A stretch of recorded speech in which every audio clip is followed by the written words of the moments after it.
Mitch here from the National Music Academy, and today, we're building a pedal board. So in the last couple of weeks we've posted a couple of rig rundowns with some of our guitar teachers, and after watching them you might be thinking to yourself, what are pedals and how do I use them? And that's what today's video is all about. So pedals are little devices like this. When a signal from a guitar passes through it, it changes the signal and the sound of the guitar. Building a pedal board allows for a big array of effects to be at the guitarist's fingertips, or feet I should say, as pedals are usually kept on the ground and are stepped on to activate. So I'm going to be going through the main categories of types of pedals, talking about what they do, how to use them, and where they go in terms of pedal chain. A tuning pedal. So tuning pedals like this Korg Pitch Black allow you to tune your guitar while you're on stage. So tuning pedals usually go at the beginning of the chain, as they can also act as a standby. But if you have a volume pedal, you can usually connect your tuning pedal to the volume pedal and it'll work the same way.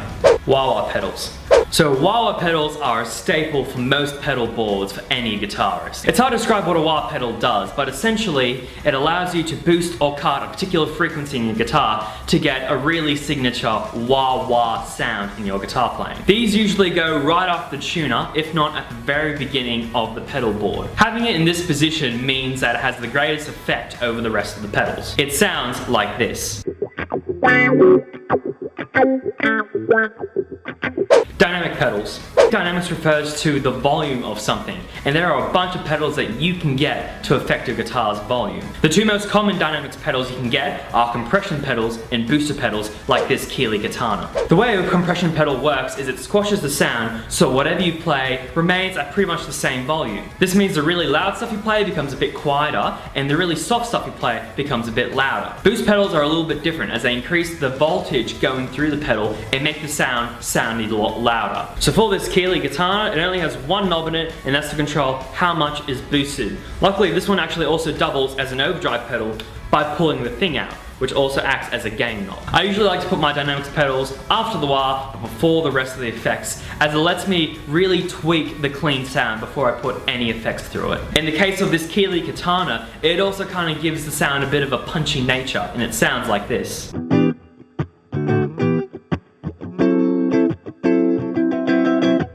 Pitch shifting pedals.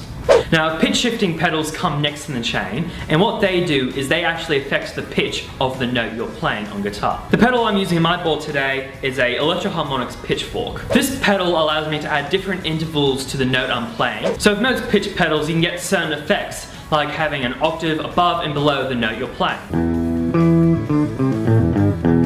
You can also make the pitch of the note you're playing shoot up or down a couple of octaves to get some really nice Tom Morello, Rage Against the Machine sounds.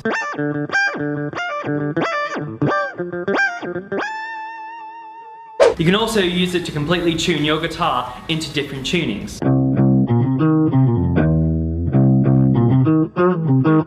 The way this one works is you have the selector of what option you want, you have the blend of how loud the other notes coming in are. It also has a little switch that allows you to choose whether the new notes appear above the pitch of the original note, below the pitch of the original note, or whether they're both added at the same time. I like to have my pitch pedal after the dynamics but before all the distortion and other effects, as it gives you a more clear and defined sound when you're detuning.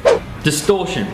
So distortion pedals are by far the most popular pedals on the market today. So on my board I like to have the classic Boss Blues Driver overdrive pedal, which is like a distortion pedal but not as full on with the distortion sound. So Blues Drivers are really easy to use, they're really versatile, and they've got the general knobs that appear on most pedals. You have a level knob which controls how loud the signal is. You have a gain knob which allows you to boost the amount of signal coming in. This is what really gives you that distortion sound. And on this pedal as well, you also have a little tone knob which lets you change between having really crisp, sharp sounds to having more muffled and not as clear sounds. A little trick that I've discovered is that overdrive pedals also work really well as kind of a boost when you're using another distortion pedal. Of course, overdrive pedals and distortion pedals, they sound like this.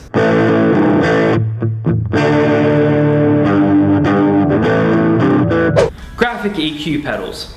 Now, graphic EQ pedals usually fly under the radar, but for a guitarist, they can be really versatile to developing your sound. So how it works is it allows you to boost certain frequencies in the sound to kind of really shape what you want. If you want more bass in your sound, all you need to do is just bring up those bass end sliders. If you want more mids, you can kind of get an arc going around of the boosted mids. And if you really want that high sound, you can also pump it up there. Having on for guitar is also really useful as it lets you do little tweaks to get the sound that you're looking for. So the one I'm using today is your standard MXR 6-band EQ. So you have 6 sliders with 6 different frequencies across the spectrum. You can boost or cut any signal by up to 18 decibels, which is really handy. I like to put mine after the distortion so I can really shape how I want that distortion to sound. I know a lot of people also like to put it before the distortion so they can change that clean sound before it gets distorted. So in the demo I'm about to show you, I've done a little arc to boost the mids.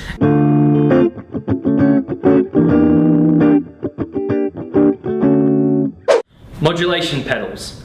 So up next in the chain we have modulation pedals. I like to say that modulation pedals add a bit more color to your sound. So there are a bunch of specialty modulation pedals you can get, but the 3 main types are analog chorus, flanger, and phaser. Today I'm using an analog chorus from MXR. The way most chorus works is that it gets what you're playing and it repeats it again a couple milliseconds later after you've played it. As the 2 signals are going through, you get the chorus effect. So on this pedal there are 3 main controls. So the level knob controls how much of the effect is coming through in relation to the signal that came before it. Next up is the rate, which is how fast that other signal comes through. Depth is how extreme the chorus sounds. So generally in most chains, modulation pedals always come after the distortion. Putting a modulation effect before a distortion means that that sound is getting distorted too, which doesn't really sound too nice, unless you want that sound. This pedal sounds like this.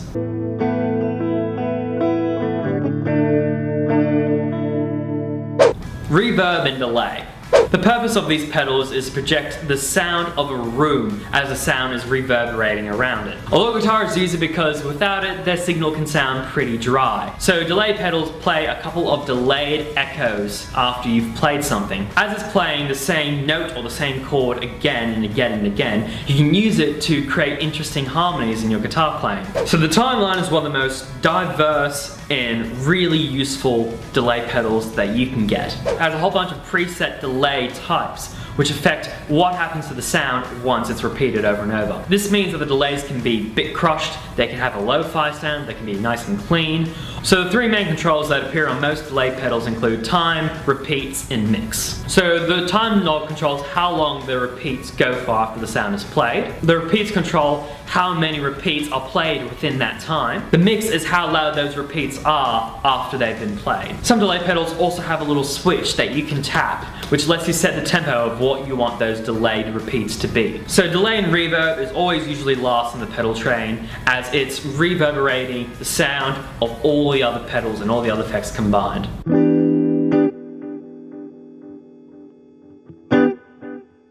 Volume pedals.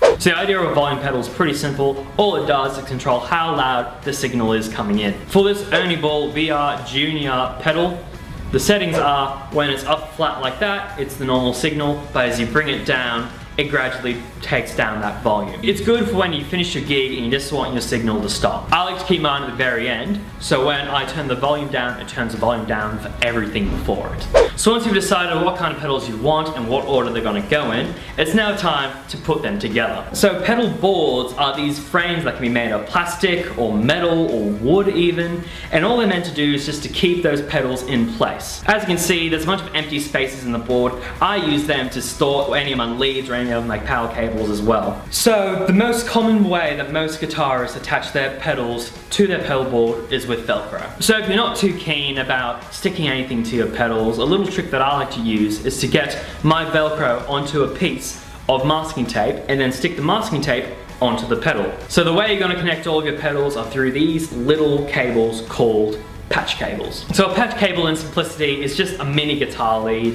You can get them for about $5 each at your local music store. And the last thing we're going to talk about today is powering up your power board. So a lot of common pedals usually can be powered by a 9-volt battery. However, they usually run out pretty quick and you're not going to want to be spending a lot of money getting new 9-volt batteries. Your first option is to get an individual adapter for each of the pedals you're using. This is only really practical if you're using only 1 to 3 pedals and you can actually have a space on a power board to put them. However, if you have a larger pedal board than this, you might want to consider either getting a power brick or daisy chaining it. The daisy chaining your guitar means getting a powered lead that connects all of your pedals together at once and then having the signal running through all of them. This is a power brick. Most power bricks have a bunch of 9-volt and even 12-volt inputs and little cables that you can use to power up all your pedals. So that's it for today's video. Thank you guys so much for watching. Of course, your pedal board doesn't have to be as full on as this. It just needs a service for what you want to do. I'm Mitchell and I'll see you guys next time.